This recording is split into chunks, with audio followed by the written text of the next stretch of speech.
Hi everybody, Matt Lawton here, and this is the Astrological Winds channel. Going to take a look at the astrological weather report for the week of June 19th through the 25th. Got a few things to mention on this one, and one of them being something I mentioned in the monthly already, and a couple other things this month. But first off, want to let you know the Astrological Winds channel is a free video blog that I do on YouTube every week.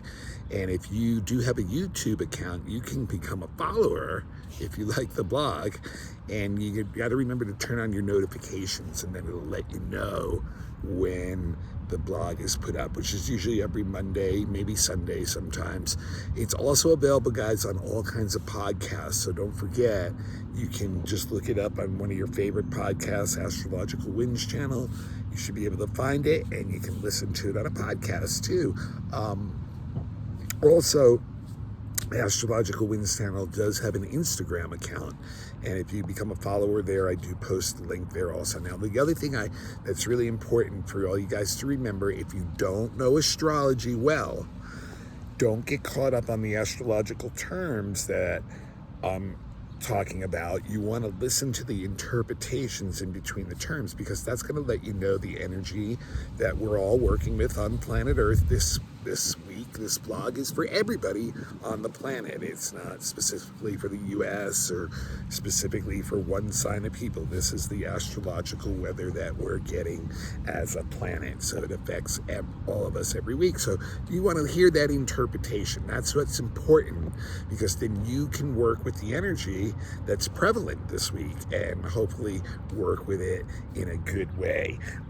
So yeah, there's a few things I want to mention this week, and I'll get some more detailed information at the end. And remember, it is a free blog.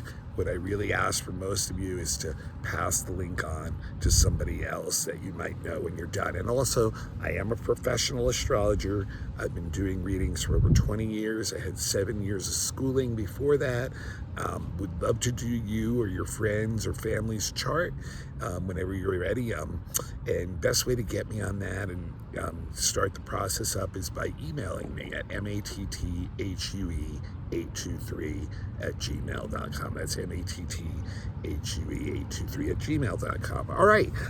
So like I said, one of the big things this week is one of the big things in the monthly. So you guys can go back 2 episodes of the blog, and I probably will, there's more information on this. I will go over it again a little bit here, but there's more information on this aspect, which is Jupiter sextiling Saturn.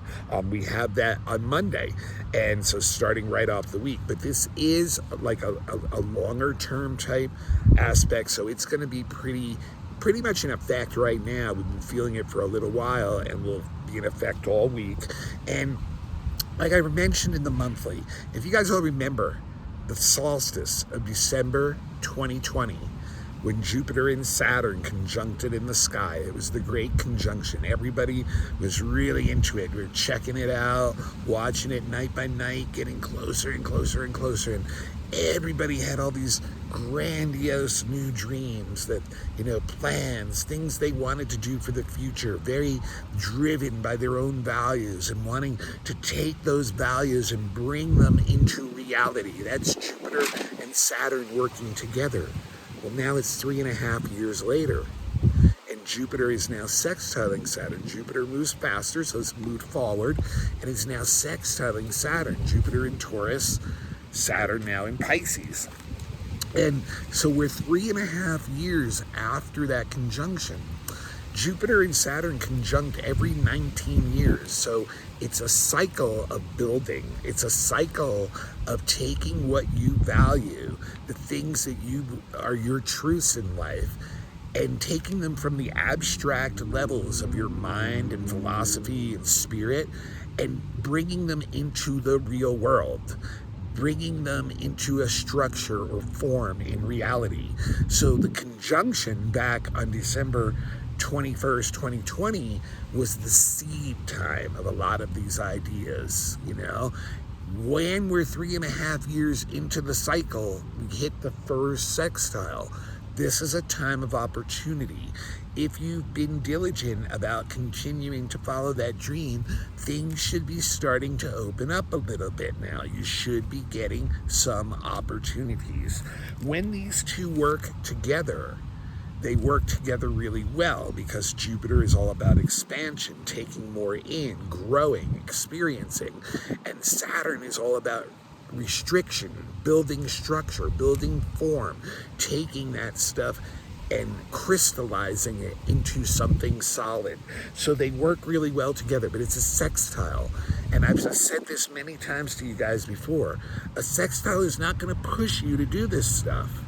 Opportunities are going to come that relate to whatever that idea was, if you're still following it, these 3.5 years later. And you have to do the work. You have to actually take that opportunity and do the work, or it's just an opportunity that's just going to go by the wayside. Just like if you had an idea back then and you haven't done anything about it since then it's just an idea, and it really probably hasn't done much yet. So, this is a time where you can really get into good organization and planning on those ideas. Develop a plan, a step-by-step plan. Take a cautious approach. Be conservative. Take the money you have and invest into what you're doing now. This is just a time when you're working for your future, but you are the one who's responsible for it. You are the one who has to take the steps under the sextile. It's not going to give you all the gifts. You have to invest the energy into whatever that project or ideal is. And it's not too late in the cycle to get it cranking and get it going, to do it now. This is a time when you understand what your duty is in that project, and if it's project with other people, what their duties are, where you can start to separate and see what's best. And it's also a good time to assess the reality of that project. How well does that ideal fit into the current reality? It's a time about being realistic about it, guys. It's a time of taking that expanded idea and really putting the work in, and the opportunities will come to do that. So that's something to really look for basically this whole month. Like I said 2 weeks ago, but it's really, really crystallized this week. Now on Tuesday, the next day, very interesting couple things going on Tuesday. First, the one, it has to do with the sun. And the sun is right near the end of Gemini, right? So on Tuesday, it's going to quincunx Pluto. Now remember, Pluto just went back into Capricorn last week. So Pluto's at that critical 30th last degree of Capricorn, and the sun has just reached the last degree of Gemini. So they're quincunxing each other on Tuesday. And this is a time where you really feel there's a lot of changes going on in your life, but they're really difficult to figure out, like, why. Like, there's a lot of stress, there's a lot of things going on, a lot of changes, and it can be really shaking us up inside and having us ask, why is this stuff happening to me? So it can be very confusing inside, trying to understand a lot of the changes. It's all about, quincunxes are all about adapting to new situations, letting go and releasing old situations. And here we are at the 29th or 30th critical degree of these two signs, Gemini and Capricorn, that the sun and Pluto are in. And it's like, yeah, there's stuff we just need to let go of, to release from, and to move on to, because and there may be no real explanation, but this is one of those aspects that we're kind of asking ourselves, why is this happening to me? And therefore also can bring very confusing interactions with others. It can be a struggle to deal with others. A lot of emotional stuff is coming up, a lot of stuff from shadow side. So like in relationships, we see that in each other, and literally it can boil down to almost like love-hate type stuff coming up, where like at times you see both sides of that coin in your relationships with the people around you, how at times you can just love them for who they are and what they're doing and what they do, and at other times just the opposite, where you're just like, oh my gosh, there's so many things that are off with this person that I just can't stand being around them. So this is really a time of adjustment, of separation, of taking things like that. Now if you don't, what happens in relationships is a lot of manipulative power games, a lot of coercion, a lot of trying to push others into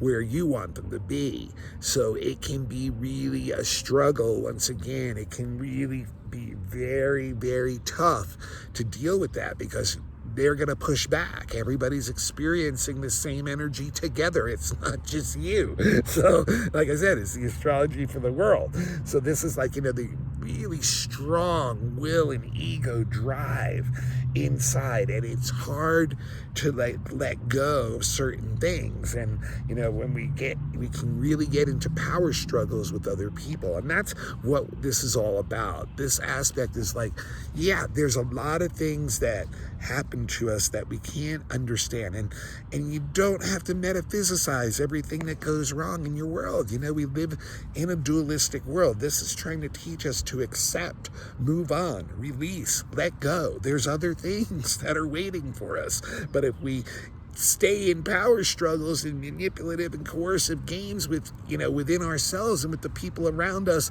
then we're going to be stuck.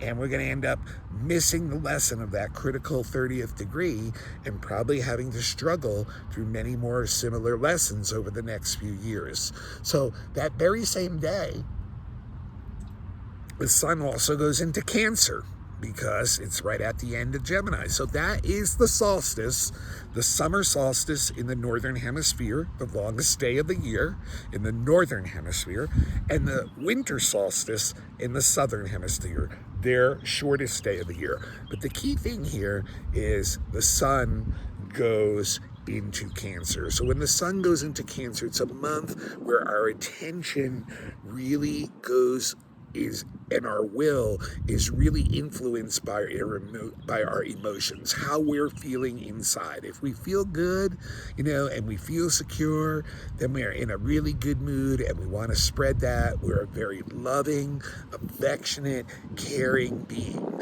But if we're feeling insecure, like we're not getting what we need, then Cancer, once again, can fall into very manipulative games of trying to get the love, the attention, and the material needs that it wants for security. This is a very sensitive time. With Cancer, it's where we really are sensitive to our emotions, and we can easily overreact to them when they're triggered. We're really into home. We're really into family. And on a bigger scale, into nationalism, into our heritage, into the pride of our nations. So this, when that's a negative thing, it can turn into like fanaticism, patriotism, like that's, very exclusive, and that can boil right down into the family too. When a family is not feeling like it has everything it needs, it can get very exclusive and protective of what it does have, of the hearth that it does have. But when it is getting its attention met, when it's getting its needs met, when it's getting emotional satisfaction, Cancer is so sweet. Cancer wants to take care of us, take care of all of us, spread this love and affection around. So a very and that will be, of course, for a month that the sun is in Cancer. So this is like, a time when we really want emotional support from our loved ones. We want to give it to our loved ones, and we want safety and security for them, or we're going to fall into games of power. Now, one of the most interesting things, I actually think the most interesting thing this week is going to be on Tuesday and Wednesday. there's a mix of things. Or is it Thursday, Friday? Yeah, it's Thursday, Friday, actually. I'm sorry. Thursday, Friday. There's Mars is going to trine Chiron, right? And at the same time, Mercury is sextiling Chiron, right? So that actually means that Mercury is on the midpoint of Mars and Chiron. And this, guys, this is a great opportunity. I'm telling you guys, this is a really good week for your creative, innovative energy to come out, to shine, to bring it out, and to start fixing things up, to take action, to take the actions that you know are going to bring balance and harmony back into your life and other people's lives. And that's a very healing thing. And, the mind is very curious in a Mars, Mercury, Chiron. And that curiosity brings in things that it gets into, and it activates the Mars to act on a lot of these creative solutions. So we can be very busy, but we're learning a lot. And that learning is a healing balm to us. It feels like we're very personally satisfying, very personally fulfilling, that, we can show our talents, put them to use in very creative and innovative ways, and come up with solutions to some of the problems in our lives and the people around us. Now, this can be very self-motivated energy, guys. This may be the type of thing where only you can keep up with the energy that you're putting into whatever you're putting it into, and whatever you're curious with. Now, if you can find other people who have similar interests, this has great group dynamics. This can really make people shine and connect energy together, and really go out there and create beautiful forms that are so satisfying to everyone in the group. But many times, this is so it pushes us so much in our own direction and with our own talents that no one can really match us, because we're all so unique. So a lot of times it can be solo driven energy, or it can even be the energy where you're doing a group activity and it fits what you do so well that you become almost a natural leader. It gives you the confidence that your beliefs can work in this world, and you put a lot of energy behind those ideas and those beliefs, and therefore that brings up opportunities, opportunities to learn a lot of things, opportunities to create new situations, solutions, experiences that are going to help heal your world and the world that you influence around you. I really think this is a super dynamic energy to work really well with this week, you guys. This is really a real, just really a great alignment between the mind and the actions and motivations we have to come up with creative, innovative solutions that are very healing to our soul and spirit and our life, really. So this is it, use this energy well. Now, there's one last thing I want to mention, and it's next Sunday. We have a Mercury square Neptune, which is kind of a Sunday aspect. If you're in astrology, you probably know what I mean. Sunday kind of being our holy day, and Mercury, Neptune can definitely bring us into a spiritual mindset. But with this square, it can be a little bit tough. There's a lot of confusion once again with Mercury, Neptune. It's a little bit similar to the Sun, Pluto, but in a different way, because the confusion comes from kind of living in our own fantasy world, in our own world of illusions and dreams and hopes and wishes and things we'd like to see do. And a lot of times that's so idealistic that it's very difficult for us to communicate it to other people. It can create a lot of misunderstandings, and it can even create confusion in our own mind, in the sense of how our ideals don't fit really well with intellect, cold logic, mental type of energy that's very black and white. This is more like an abstract painting energy, but it really diffuses a lot of the solidity of acute thinking and clear communications. So that's where the difficulty will be things that really is, I always like to tell people with this one too, is this is a time where people have a tendency to hold back information, to keep secrets, to maybe even lie and deceive others, to not let them know what's really going on. So therefore, unlike a lot of other Mercury transits, it is not a time to be making big decisions.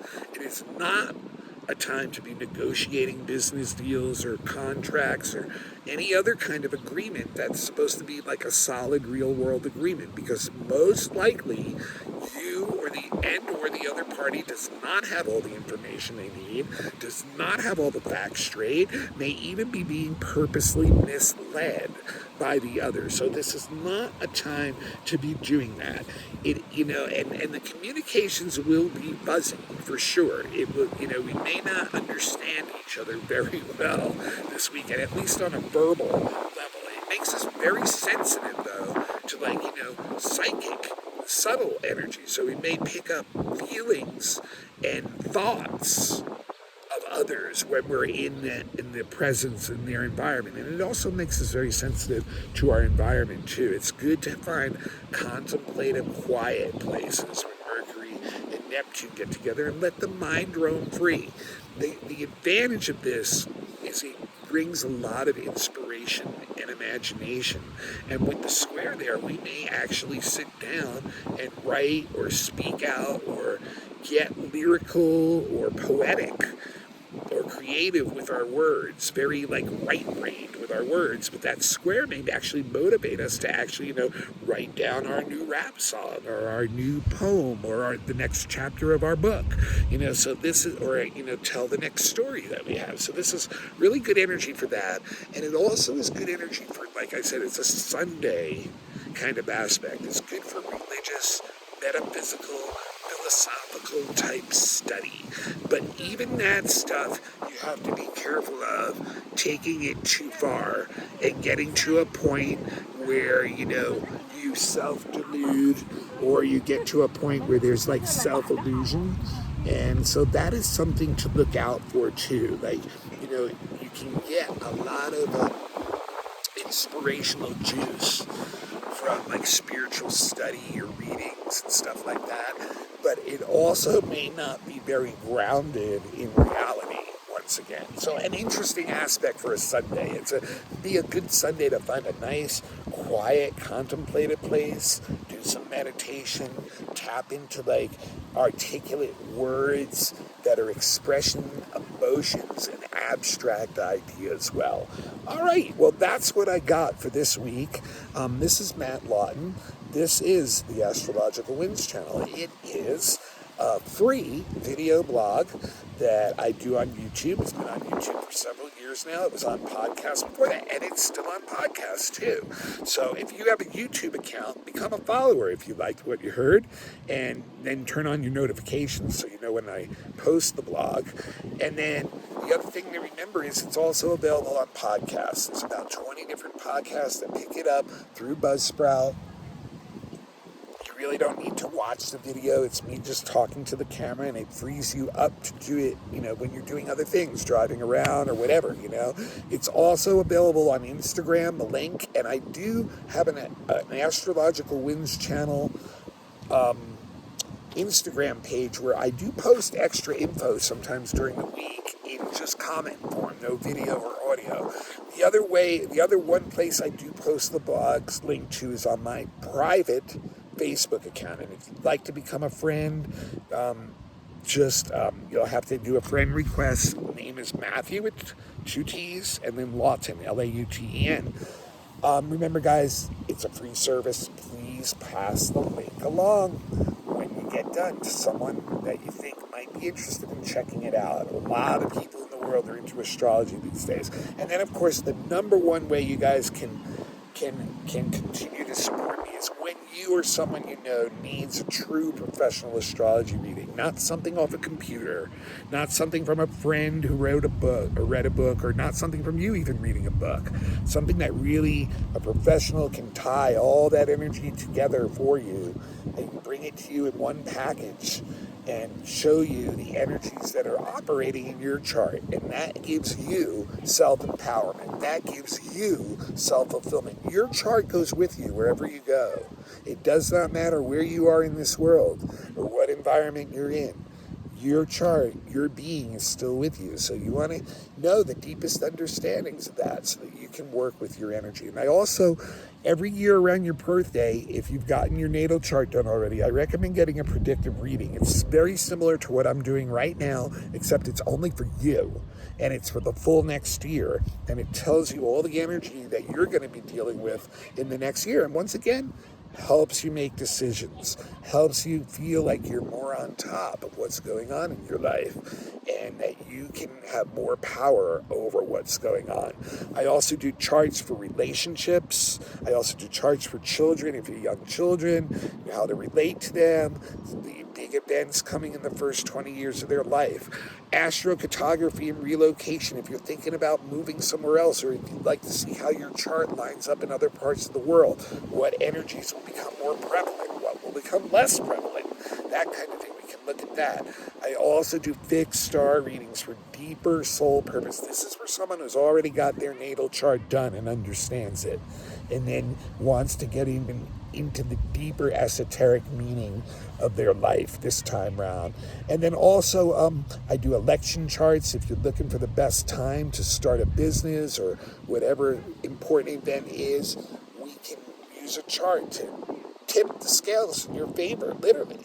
And then I can also do horary charts if you have some burning question you can't get an answer to that you're really emotionally attached to. We can run a chart and see what the chart says about the answer. Also, there's beginner classes available. And also, if you have a group and that group is looking for a lecture, a workshop, a weekend workshop even, question and answer, open question and answer session, mini readings, or some kind of astrological entertainment, get in touch with me. All these things, need a chart read, want classes, or want some kind of event, the best way to get me is through my email. It's matthue823@gmail.com. That's matthue823@gmail.com. And anybody who would like to make a donation to the blog, no amount is too small, you guys. Please, no amount is too small. Every amount helps. And I have a Venmo handle. It's the symbol @ the A with the circle, right? And then, once again, Matthew with a capital M, 2 T's in the middle, then a hyphen in the middle, not at the bottom, and then capital L for Lawton, Lauten. That is my Venmo handle, @ Matthew-Lawton. And like I said, you want to send me $5, you want to send me $50, you want to send me $500, you want to send me 50 cents. Thanks a lot. It all helps out, guys. It really does. And like I said, best way you can support me, though, is when you're ready for that reading or you know someone who is, please get in touch with me. matthue823@gmail.com. And now you're going to pass the link along, right? Hey, have a happy summer, everybody. And up in the northern hemisphere, and everybody is my friends down in the southern hemisphere. I hope you got your firewood and your heat all set, and you guys enjoy your winter. All right, I'll see you all next week.